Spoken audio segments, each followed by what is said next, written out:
आपल्या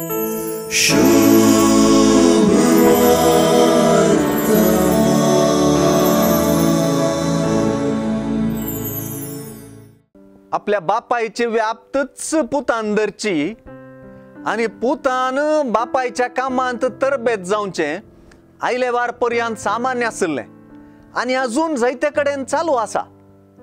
जेजूच्या म्हजो बाप सदांनीत वावुरता, हांवूय तसोच वावुरता म्हणल्या उतरांनी नाका नाका म्हळ्यार बापूय पुताच्या वावरा उदेशी आमकां कळीत आसचीच ही गजाल निशेता. बापायचो वावर कितें? जेजूच्या बापान संसार, सृष्टी, पृथ्वी रचली आणि तांतलें सर्व रचलें आणि 7व्या दिसा विशेव घेतलो म्हणून पोरण्या सोल्ल्याच्या उत्पत्ती पुस्तकांत आमी वाचता. देवा बापान सृष्टी रचल्यार तिका सांबाळच्या तावन सृष्टीक जीव दिवच्या तावन विशेव घेवंक ना.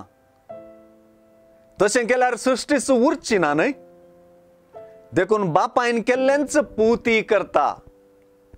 बाप मेल्ल्यांक उठोवन जीव दिता आणि पुती जीव दिवचें काम करता.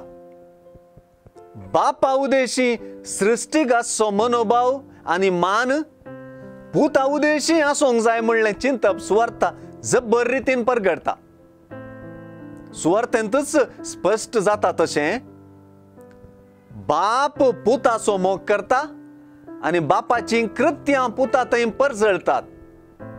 हे दिशेन सुवार्ता जायते दाखले आमकां दिता. बापान पुताक वरती जबाबदारी दिल्या. झडती करचें हक्क बापान आपल्या पुताक दिला. बापान आपणा परीस आपल्या पुताकी स्वजिविताची जर जायशेंय केलां.